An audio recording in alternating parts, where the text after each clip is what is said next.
A failed hero turns into a monster after getting attacked by a parasite but pretends to be normal. Kafka lives in a world where monsters named Kaijus are a constant threat to humanity. But mankind has learned to live with this issue and have created a special force to deal with these monsters. One day another kaiju appears out of nowhere from the sea and attacks the port, threatening the city with floods, while an emergency announcement is released for people to get in the underground shelters for their safety. The monster turns out to be a 60-meter-tall behemoth who causes destruction in the entire city as he walks through the building, while the people of the area could do nothing but watch helplessly. The government immediately sends in the defense force, who surround the kaiju from all sides and shoot missiles at it after making sure the area has been evacuated. This entire sequence is televised all over the country, where people watch it online and wonder which division will fight the monster this time. It's the special forces from the 3rd Division that get mobilized this time, and a couple of soldiers emerge from the chopper with special weapons and dive down on the nearby buildings. The kaiju continues to destroy anything that comes in his way. But now the 3rd Division lays down suppressing fire, distracting the monster and injuring it, while some of them run directly at the beast, shooting at it while dodging its deadly attacks with ease. Taking advantage of this distraction, their team leader, who was ready with a hand cannon, shoots a blast at the kaiju, hitting it directly in the heart, taking its life in an instant. The kaiju bubbles up and explodes into a bloody mess, while the team leader watches as blood falls all around her. Later that day, Kafka looks at the mess through binoculars while eating his lunch, thinking about how much work they will have to do to clean everything up. Meanwhile, the citizens are cheering for the 3rd Division as they eliminated the kaiju with 0 casualties and in a very small amount of time. Kafka arrived at the location, looking at the giant crowd as they cheer for the defense group while no one pays any attention to him as he walks past them towards the dead monster. This is because he is a cleaner whose job begins after the battles are over and they do all the dirty work, while the people who create all this mess are celebrated as heroes. He climbs on top of the carcass and starts dissecting the beast into smaller pieces to clean everything up, while a drone comes over to collect some of the samples. He asks his fellow mates to get him a heated chainsaw, when he notices that one of the newbies was trying to hoist up the intestine of the monster, which is very dangerous. He shouts at the man to back off immediately, but it was too late as the intestine ends up bursting, and the man ends up getting hurt in the process. Kafka immediately comes down and runs towards him and applies first aid as he has seen these injuries before and knows how to deal with them. He then looks at the remaining carcass and wonders about how the hell are they going to clean everything within a week. But before he could do anything, his supervisor tells him that he is needed to attend a different part of the kaiju, which turns out to be the intestines, which is the most dangerous and dirty part of the job. Regardless of how much he hates this work, Kafka gives his all and dives headfirst into the intestines to clean it up. Later that night, he returns back to his room, which is pretty dirty for a guy whose entire job is cleaning things up.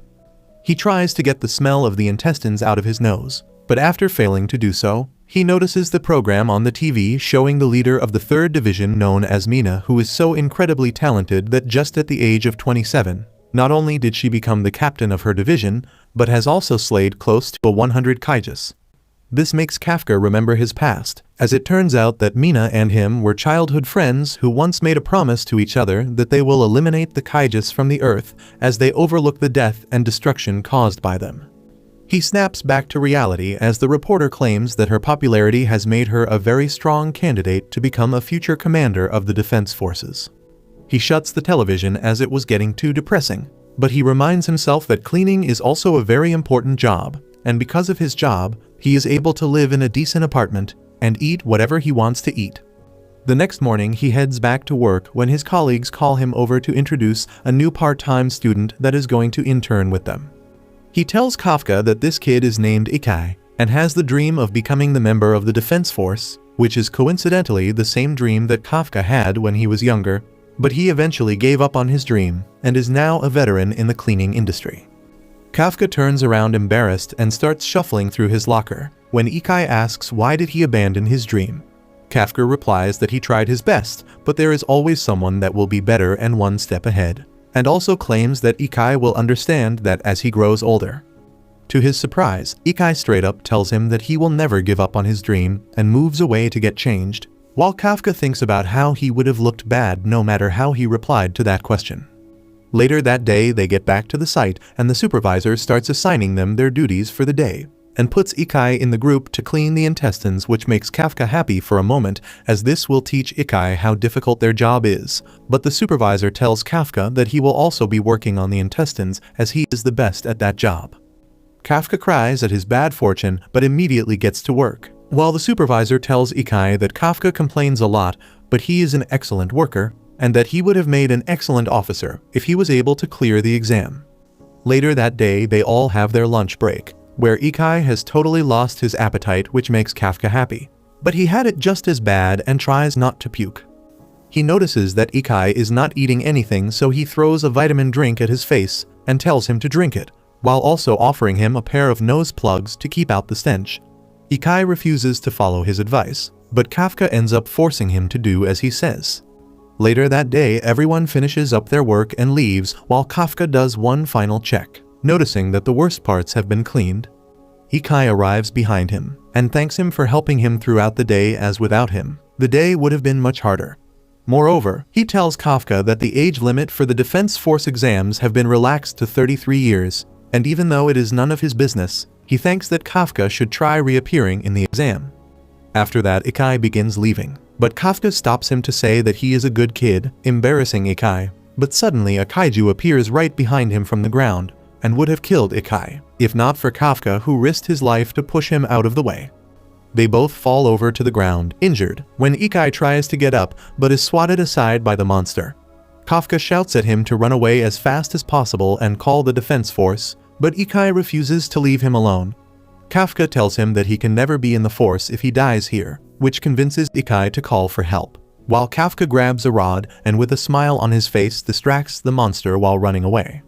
He runs through the deserted streets littered with broken buildings from the last attack, while the kaiju follows at full speed and would have killed him, but Kafka enters a narrow doorway where the kaiju is unable to follow. Kafka runs straight ahead without looking back and jumps out of the window, getting slashed on his face, when he suddenly remembers how Mina was sad because a cat she knew died in the attack. But Kafka tries to cheer her up, and later they both make a promise with each other to join the defense forces together and eliminate all the kaijus from the face of the earth. He snaps back to reality and wonders where it all went wrong, while the monster starts gaining up on him.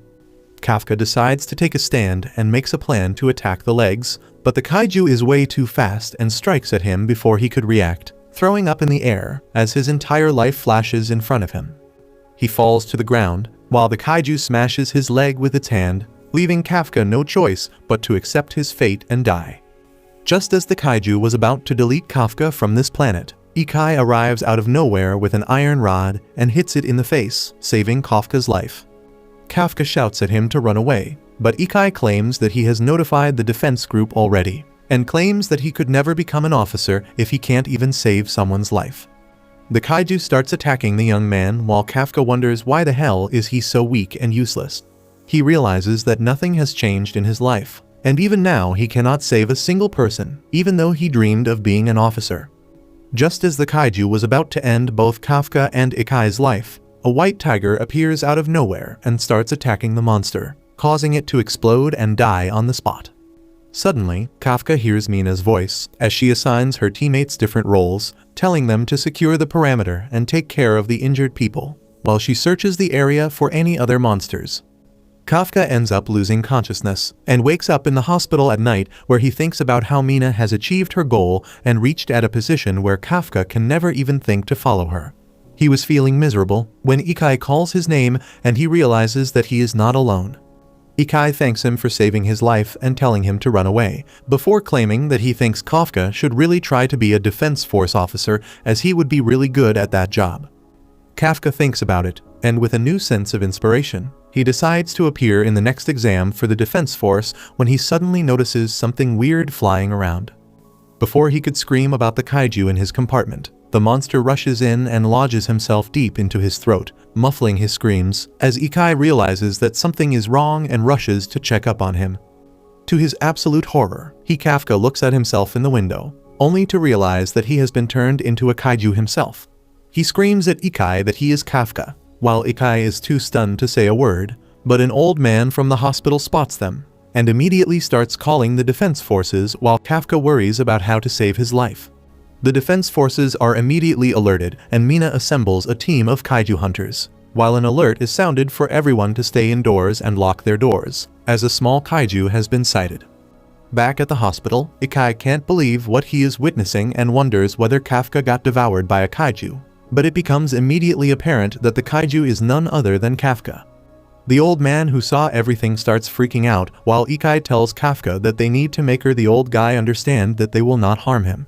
To do this, Kafka decides to try and smile, but the old man gets a heart attack just looking at his hideous face and lies down on the ground, shaking with fear. Kafka quickly goes over to check whether the old hag is okay, but to his surprise he is so strong that he breaks the wall of the room just by touching it. He gets scared himself and realizes that he is totally becoming a kaiju. This arouses the other patients who come over to check, only to be scared by Kafka in his hideous monster form.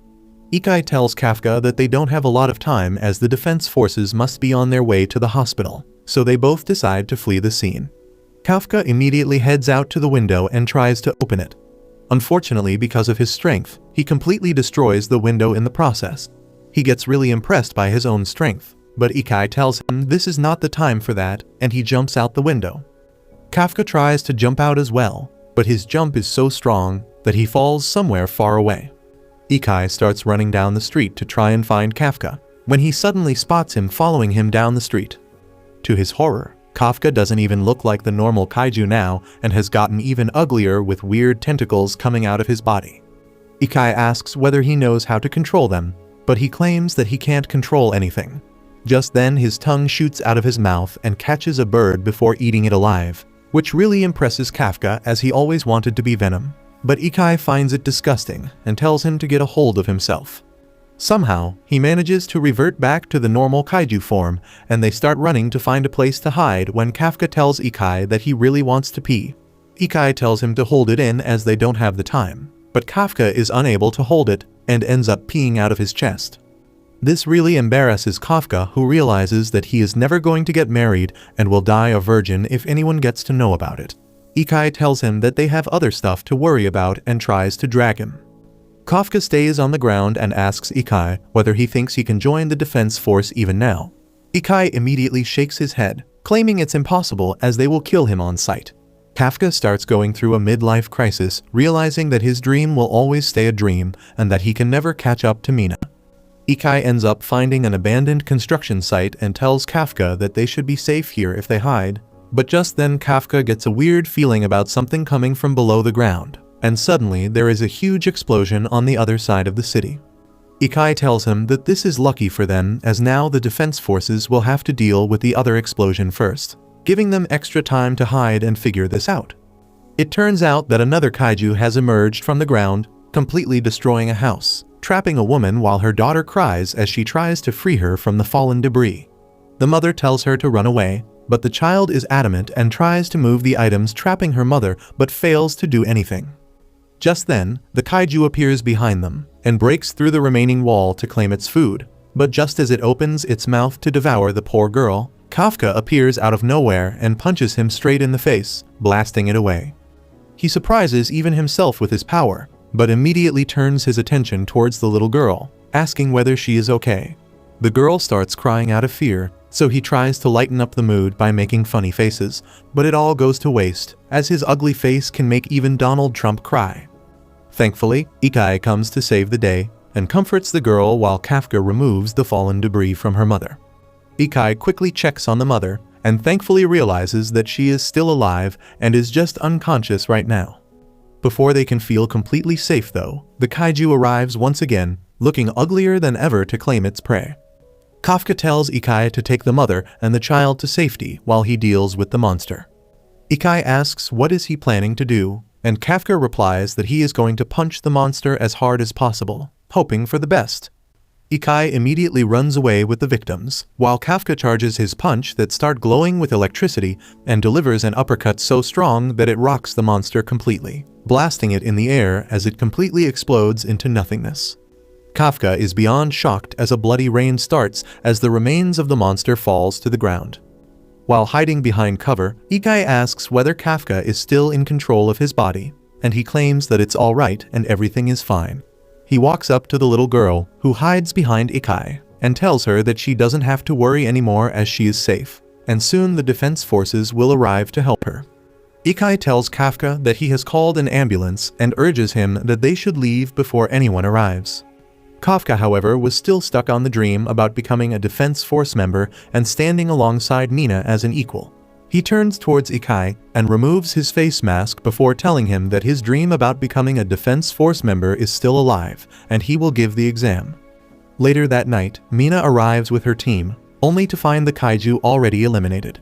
She is unable to understand who can destroy a big monster like that, but turns around to comfort the little girl, telling her not to worry as she will destroy every single kaiju. The little girl nods, but tells her to spare the good kaiju who saved her and her mother from the monster. This really surprises her, but she doesn't say anything about it. Meanwhile, Kafka returns back to normal, and alongside Ikai they return back to the hospital, lying to the other patients that they ended up hiding after the kaiju appeared in the room, but are completely safe. 3 months pass by after that without much incident, during which Kafka learns how to better control his powers, but the media is still looking for Kafka's kaiju form, which they have named Kaiju 8, who is the only kaiju who was able to escape from the defense force. Ikai watches this news from the cleaning office, when another senior hands him some mail which turns out to be the results for the defense force exams. He checks his results, only to see that he has passed the first round and needs to appear for the second one.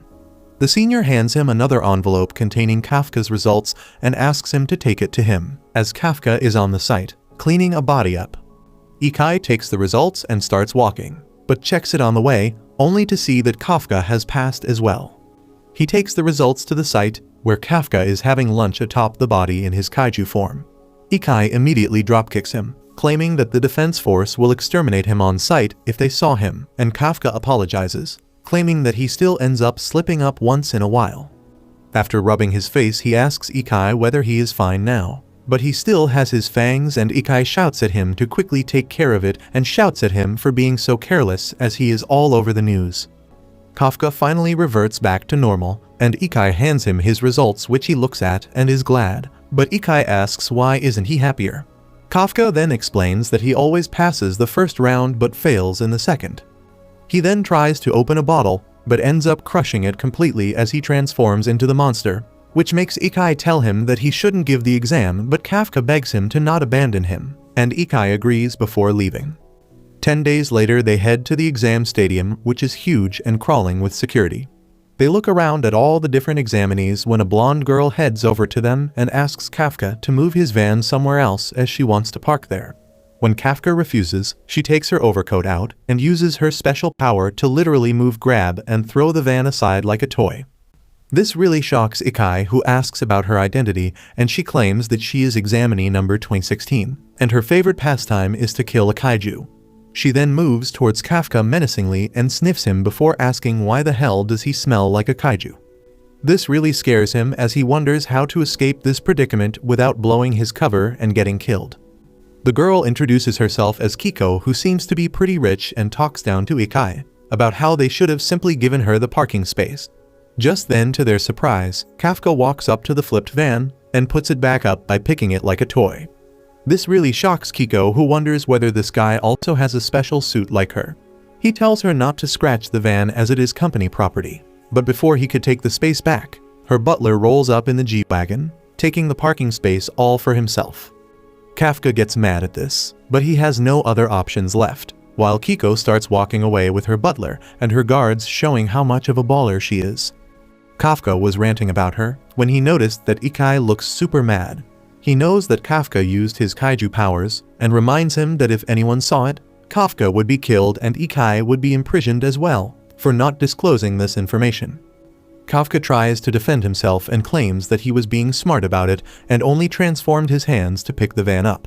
But Ikai is not in the mood of hearing anything and tells Kafka that if he uses his powers for no reason once again, he will send him back home. Meanwhile, inside the headquarters, the members of the defense force take a look at all the new talent that they have got. They realize that this batch looks very promising as students from the best universities are taking part to become field agents this time. They notice that some of the talent surpasses the others, like the green-haired boy with the calm attitude named Izu, the short yellow-haired guy called Aoi, and the red-haired knucklehead called Furu. But even after all of them, The most promising of these students are Kiko, who is only 16 years old, but graduated from California's best university after skipping a lot of grades because of her innate talent. Everyone's eyes seem to be at her as she walks up to Kafka and asks whether he even knows who she is or how strong she is. Kafka is a dumbass who doesn't know anything but ends up challenging her, claiming that he will get a better score in the tests. Both Ikai and Kafka discuss a game plan for the exam as none of them are particularly good at the written tests, so they need to score as many marks as possible in the physical exam. The exam starts and Kafka, who thought it would be a cakewalk for him considering he does hard physical labor every single day, finally realizes why people hate working out as he is forced to do soldier crawls, pull-ups, running circuits and etc., which totally drains him out and he falls to the ground exhausted by the end of it. The results arrive and he only gets a measly 219 rank out of 225 examinees, making him bottom of the barrel. Meanwhile, Kiko walks up to him and shows him that she got rank 5 and asks whether he still wants to keep his bet. He tells her that he will never back down against a spoiled brat, which pisses her bodyguards out and they beat it out of him immediately. Later, they all head towards the next phase of the exam, which Kafka is very excited about because Ikai told him that phase 2 of the exam has been cleaning and disposing of kaiju bodies for the last 2 years continuously. This makes him really happy because he is one of the best at this job and can score really highly in this exam, giving him a fighting chance against these talented people.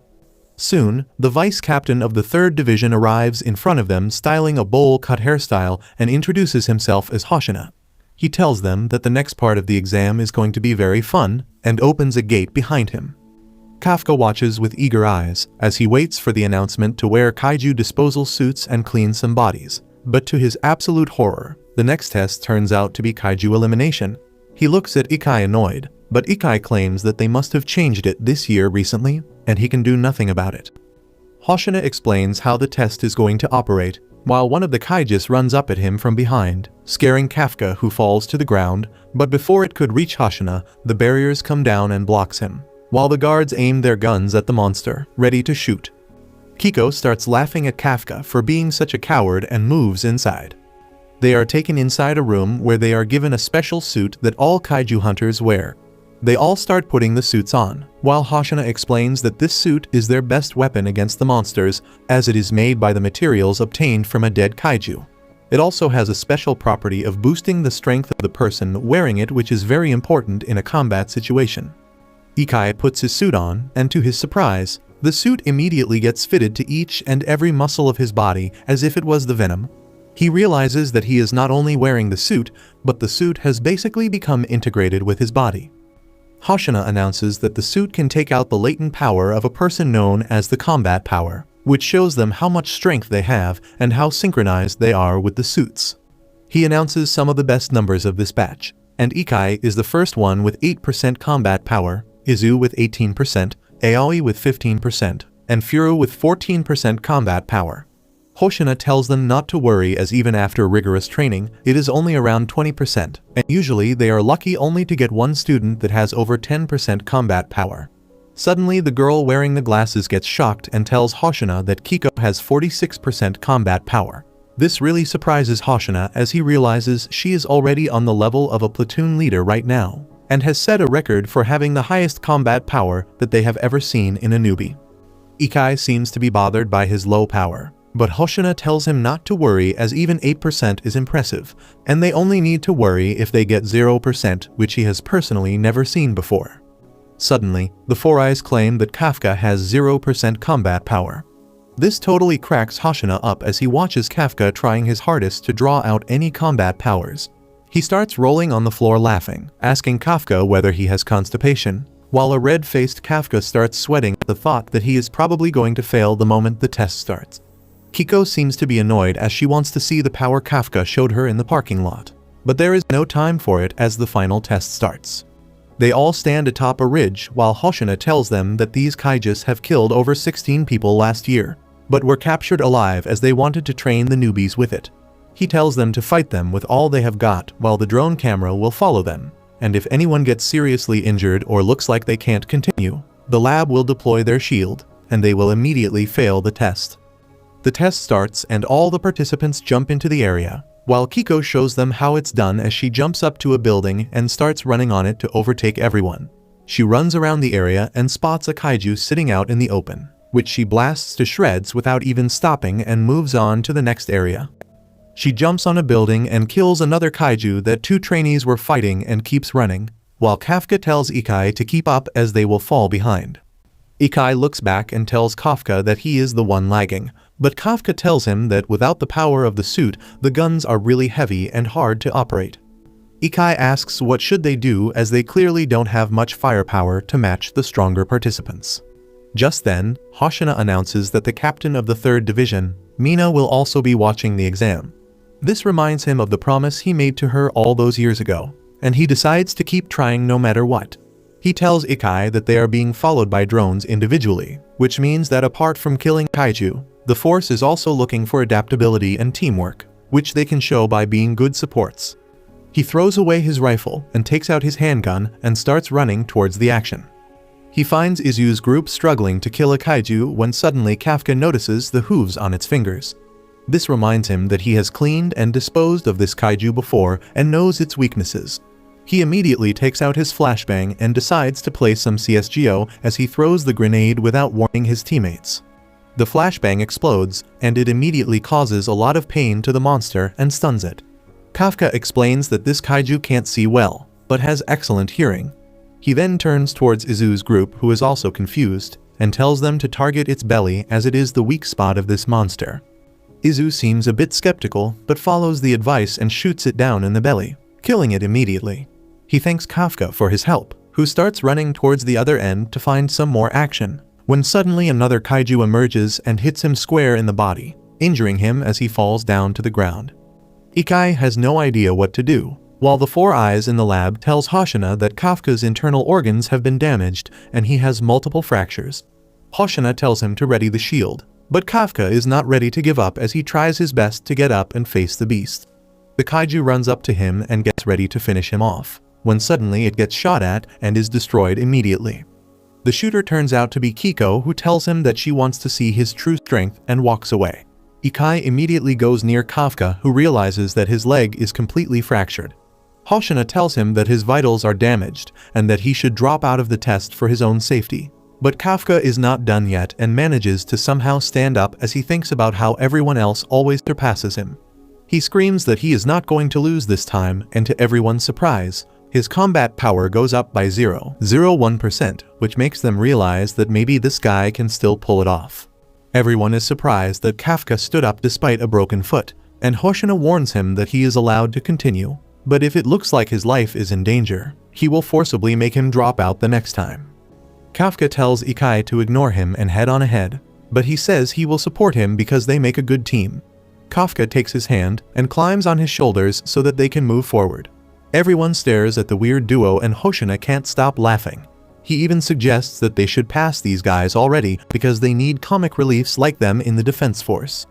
Kafka tells Ikai to not worry about anything else and follow Kiko as fast as he can. He runs like the wind, while the other people are also hunting down the Kaijus in teams. Kiko speeds through the entire test site as if she is playing. She blasts through the Kaijus faster than others and doesn't even let anyone help her. She shows her gunslinging skills first, and then picks up a steel pole to pummel the Kaijus with it. She soon hunts down all the smaller Kaijus and heads to the boss, and immediately throws a grenade at it.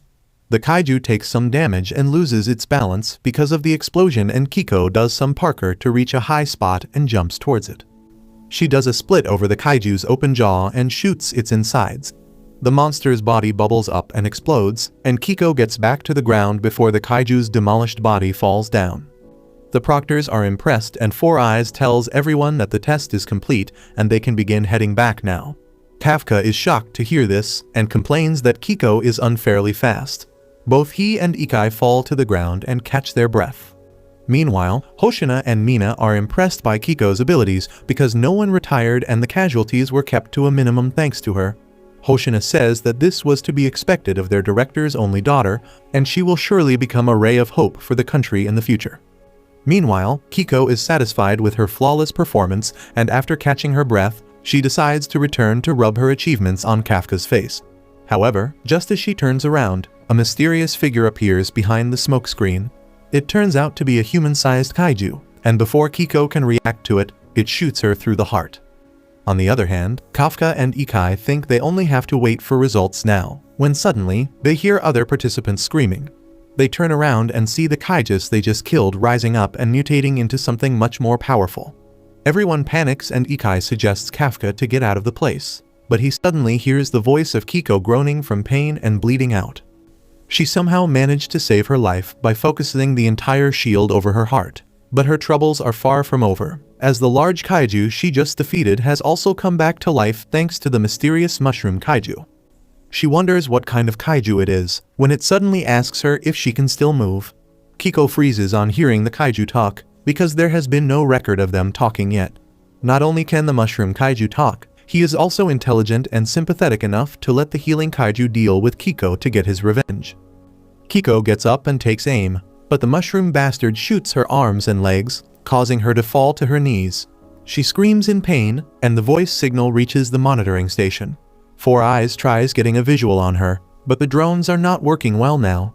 Still, she can sense abnormalities in Kiko's body because of the sensors in the suit. Hoshina asks what is going on, and she shows him the visuals of the minor Kaijus coming back to life. Everyone is confused by what is happening because this has never been recorded before. Four Eyes gets a reading of the revived large kaiju, and says that it has a fortitude rating of 6-4, which means it has gotten stronger after the revival. Mina immediately orders her crew to deploy the shields on all the participants, and tells Four Eyes to send drones to Kiko to get her the live footage. She tells Hoshina to follow her, because they are the only people here who can deal with the revived kaiju. The participants are told to evacuate immediately, and they run to the shelter, but Kiko is still struggling to get up. She doesn't plan on evacuating either.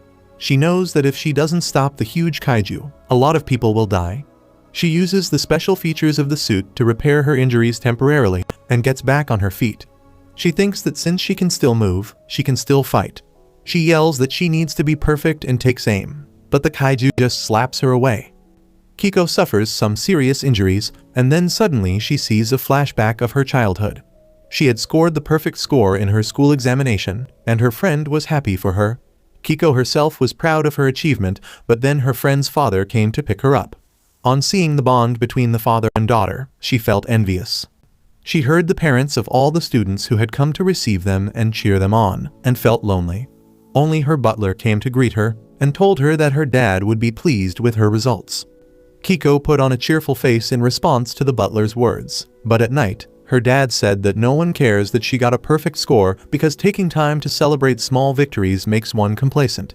He told her to immediately start working towards her next goal if she achieves something, because she needs to be perfect for the sake of her family and her country. Those words of her stern and emotionally distant father motivate Kiko to keep moving and fighting despite her injuries, but she gets bitch-slapped by the kaiju yet again. She tries to get up once again, but this time, she cannot manage to do that. Kiko drops her gun, because her arm has been broken and twisted into Tetris shapes. She screams in pain, while the kaiju regrows its destroyed horns and begins charging energy in them. Four Eyes in the control sees this through the drones, and she immediately informs Mina and Hoshina that the kaiju has regrown its offensive body parts that they cut out. Hoshina panics and hopes that they make it in time. Meanwhile, the kaiju gathers its energy between its horns to attack Kiko, who has accepted her fate. She apologizes to her dad for not being perfect till the end and starts crying. In the meantime, the kaiju has fully charged his energy ball, and he shoots it towards Kiko. However, before it can hit her, Kafka comes before Kiko and tells her that she did a great job. She is flabbergasted on seeing him there, and the very next moment, the energy ball hits them. It causes huge destruction in the area surrounding them, but Kiko is completely safe, because Kafka blocked the impact by turning his arms into kaiju form. He transforms his whole body into kaiju form and tells Kiko to leave the rest to him. On the other hand, the rest of the participants are evacuating the test zone, and Ikai is worried about Kafka, who disappeared when the Kaijus began to revive.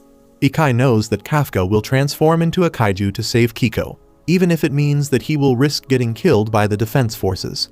Back at Kafka's location, Kiko can't comprehend what she is seeing, and then Kafka leaps towards her. She freaks out, but he just wants to beg her to not rat him out to anyone. In the background, the giant kaiju has begun charging another energy ball, and it shoots it towards Kafka, who simply flicks it away to the border of the test zone.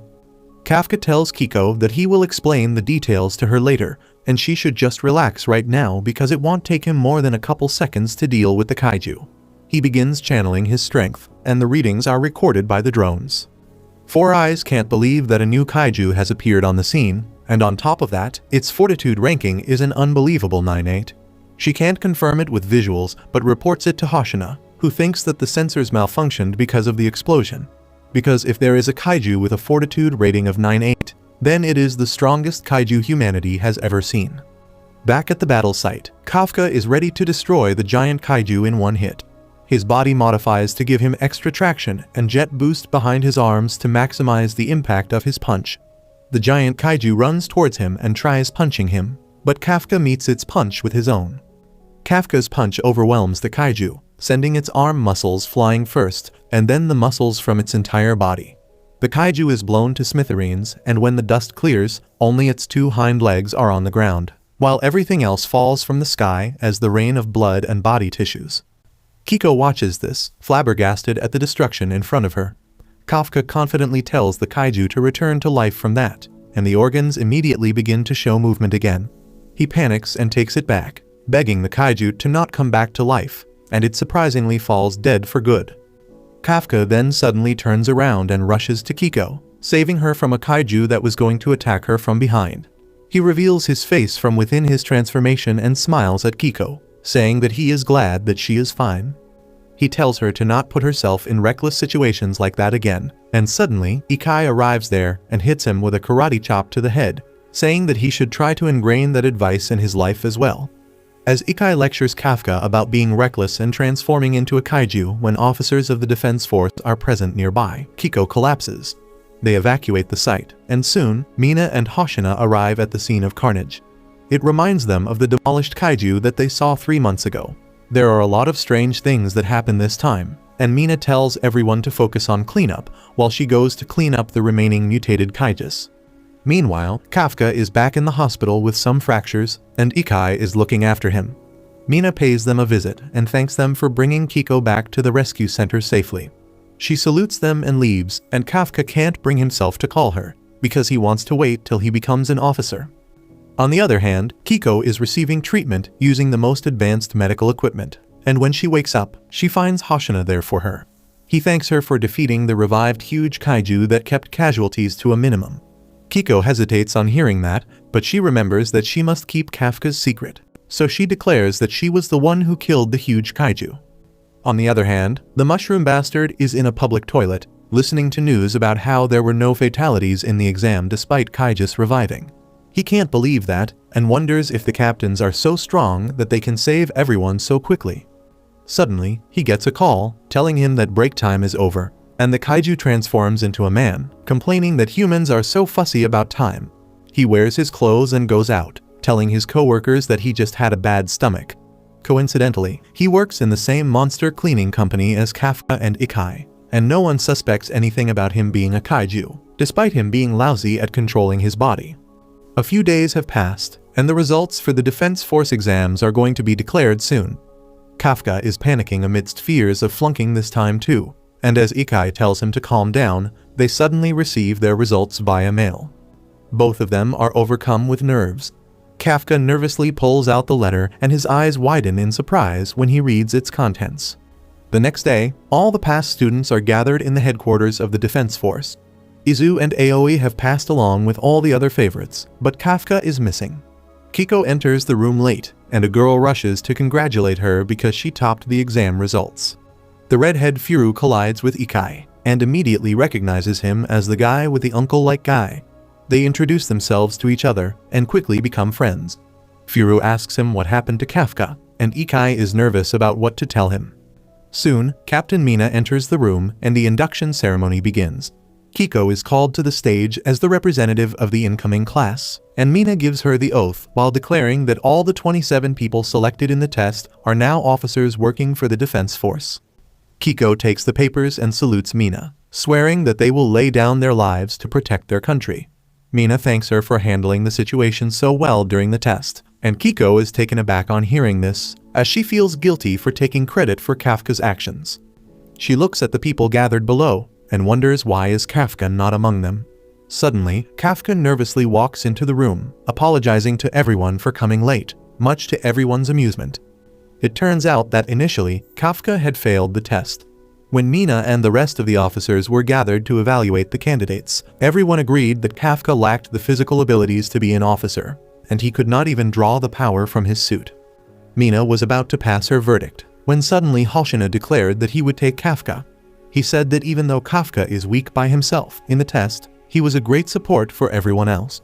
He could pinpoint the weakness of the Kaijus and assisted everyone without worrying about his kill count. Though Kafka might never become a full-time officer after getting a promotion, he still deserves a fair chance to be trained as a cadet.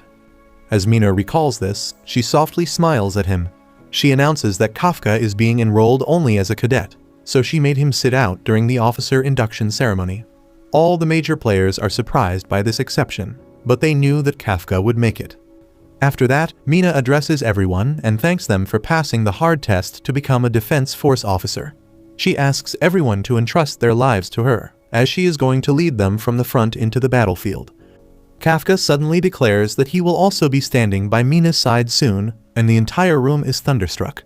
They wonder what is the deal with this guy, and how did he let his intrusive thoughts win in such a serious situation. Kafka also realizes this a few seconds later, and then it is turn for Mina to discipline him as his senior officer. For speaking out of turn and disrespecting his senior, she punishes him to do 100 push-ups. Kafka freaks out, but Hoshina bursts laughing, saying this was the main reason he selected this guy. He tells Mina that she is going soft on the cadet, but she leaves with a subtle smile on her face. Hoshina then looks at Kafka on the floor, and thinks that there is more than one reason he wanted him. When the Kaijus revived during the test, there was a Kaiju whose fortitude reading was 9-8. Hoshina thinks that it was probably a faulty sensor, but apparently, at the exact time the monstrous Kaiju appeared, Kafka's suit stopped sending any signals. Hoshina suspects that there is something strange with Kafka, and that is why he plans to keep him close so that he can find out what it is.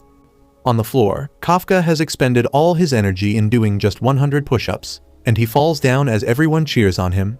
Kiko comes to him and asks him to follow her to talk in private, but everyone starts asking her if she plans to confess her love to Kafka. She is grossed out just by the idea, and Kafka doesn't even understand what she means. Luckily, Ikai has enough brain cells to compensate for him, and he takes him to talk with Kiko outside the campus.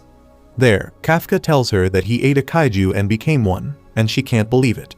She calls him a glutton, and he replies that he didn't eat it on purpose. Kafka says that maybe if he informs the Defense Force, they might cure him, but Kiko tells him that will be impossible. Even if he is not killed immediately, he will be subjected to experiments day in and day out, and never be allowed to work as a Defense Force member. Not only that, Kiko believes that once the Kaiju as strong as Kafka is killed, his body parts will be used to make special weapons. He freaks out on hearing all this, and begs her to keep his secret. She kicks him away before agreeing to his request, because she owes him for saving her life. However, she also warns Kafka that if he ever becomes a threat to the humankind, she will immediately kill him. Later, their training begins, and Ikai goes into the training site.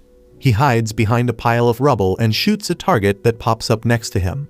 There are more targets hidden throughout the training site, and he shoots them all down one by one. The supervisor declares that Ikai completed his training in 2.5 minutes and unleashed about 18% of his combat suit's power. Everyone is impressed because Ikai has been growing rapidly ever since the training started, and he has been beating his personal records each time. This ignites Furu's competitive spirit, and when he charges into the training area, he quickly takes down all the targets. He gets a time of 2 minutes and 15 seconds, and a combat power of 20%. Furu is happy to hear that, and smugly tells Ikai that he won again. However, in the time he was bickering with Ikai, Kiko has already cleared the training regime with a 55% combat power rating. She teases the boys, saying that their combined scores are less than her. On the other hand, Izu and Aoi are competing with each other, because they are very close in terms of their physical and overall abilities. While all the big shots are basking in the spirit of competition, Kafka has also completed his training. He took over 6 minutes and 40 seconds for that and unleashed only 1% of his combat power. Despite being completely out of breath, He celebrates that he succeeded in completing the training, and even bothers Kiko, asking if she saw how quickly he is making progress. Hoshina tells him to stop fooling around, because at this rate, he will be fired in 3 months, and Kafka panics. Hoshina then orders everyone to run 10 laps around the training area, and calls it a day with that. Everyone hits the showers after that, and Kafka is dead exhausted because of the extra laps. Ikai and Furu are competing about their physique, and Kafka decides to show them what the body of a real man looks like. Furu is impressed by his bulky muscles, but as soon as Kafka lets go of his breath, his well-toned abs turned into a beer belly. Furu starts laughing at him for having a baby bump, even though he is a man, and Kafka tells him that his comment is offensive for all the trans people out there. They keep bickering till Aoi arrives on the scene and puts them all to shame with his muscles. Everyone jumps into the pool to hide their scrawny bodies, and Kafka thinks that living like this is quite fun. On the other hand, Kiko and other girls are also returning from shower, and they find Mina drinking some milk at the laundry zone. She tells them that there is no need to be formal, so the girls get busy doing their chores. Kiko puts her clothes in the washing machines, but she can't stop staring at Mina's well-toned muscles. Mina notices her, and the flustered Kiko asks her what kind of training she did. She gets up and decides to show Kiko the basics of her training routine. Back in the boys' bath, Furu reveals that he always wanted to join the defense force ever since the day Mina saved him from a kaiju during his middle school era. He claims that she has been his idol ever since, and he wants to become like her. Everyone else says the same, and when Kafka tells them that he is Mina's childhood friend, and they promise to join the defense force together, the boys freak out. He is nervous and wants to go back to his room, but the boys latch on to him and menacingly ask him to share the details. Their training continues after that, comprising both physical exercises and strategy training regarding how to fight Kaijus. They bicker with each other and compete to become better. Kafka puts his all into becoming stronger, but despite that, he is still the weakest in the group. However, everyone supports him to do his best. One night, as everyone is sleeping, Kafka gets out of his room to study because he knows he needs to work harder than others. Hoshina finds him there, and though Kafka is initially shocked, he tells him that he can't afford to get fired. Hoshina knows that Mina is the reason behind Kafka's motivation, and he doesn't hesitate in affirming it. He says that he promised he would fight by Mina's side, and Hoshina asks if he wants to take his position as her vice captain. Kafka says that he will try his best to do that, and though Hoshina is pissed, he gives him the key to the study room so that he can try his best. Kafka thanks him, but Hoshina suddenly advises him to stop being so close to his fellow officers, because anything can happen to anyone here. Suddenly, an emergency alarm sounds and everyone wakes up, realizing it is not a drill. Hoshina tells Kafka that this is what he was talking about, and then asks him to get ready, because it is time for his first mission. It is 3 in the morning, and Mina has called an emergency meeting to discuss the threat at hand. The Four Eyes tells her that the evacuation of the citizens began 15 minutes ago. The epicenter of the kaiju attack is in the Sagamihara area, and the defense force and military are helping the panicky citizens evacuate. The military has also set up a temporary base at a local supermarket, and they are constantly keeping eyes on things. Four Eyes tells Mina that the kaiju has probably entered its breeding phase, which must be the reason it emerged from the ground so abruptly. Not only that, a large number of smaller kaijus have popped up all around it. Mina comes up with a strategy to defeat the big kaiju herself, while leaving the smaller ones to her team. She also sets up a sniper post from which they can easily keep track of the kaiju movements and neutralize them from a distance. She wishes her teammates all the best and salutes them, and they salute her in return. Soon, armored trucks are deployed, with Hoshina personally leading the new recruits into the battle. While everyone is a little nervous, Kafka is worse off than everyone, and he starts vomiting because of his anxiousness, grossing everyone out. Meanwhile, the anti-kaiju artillery battalion has stationed themselves and aimed missiles at the giant kaiju. Hoshina's team is at Point E, which is the designated sniper post.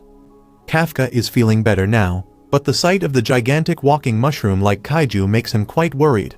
The giant kaiju spews out its spores, and then generates tons of smaller mushroom kaijus. Hoshina tells his team that their role is to deal with the tinier monsters, and make sure that they don't go out of the neutralization zone and enter important facilities. Since his team is made up entirely of new recruits, they are positioned at last, and thus they are also the last line of defense. He tells everyone that their scores in the practical training don't matter here, and asks them to show what they are made of. Furu loudly yells to let out his excitement, and that creates a wave of all the boys yelling in unison.